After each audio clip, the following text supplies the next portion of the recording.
30 years ago, Paul Ekman travelled to Papua New Guinea. The work he did there was to become a landmark study of facial expressions. The young psychologist went to live with the last remaining Stone Age culture on Earth.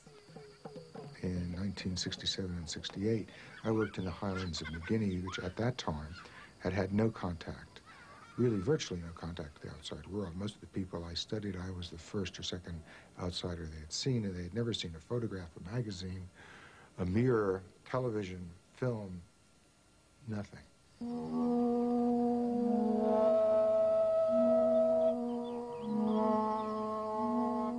Paul Ekman wanted to know whether the facial expressions used by people in the industrialized world were different from the expressions of these tribes. In other words, do facial expressions change as societies develop, or are they fixed and universal?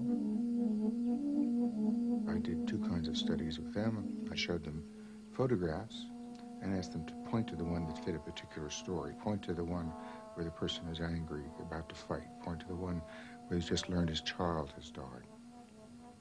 And then I asked them to be actors and to show me their expression. You know, if a child had died, show me what your face would look like. If you were about to fight, show me what your face. And I found exactly the same thing I had found elsewhere.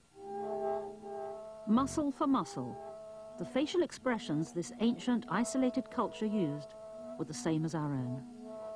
Ekman went on to suggest that these universal expressions revealed a simple set of core, universal human emotions, the basic ingredients of our entire emotional repertoire.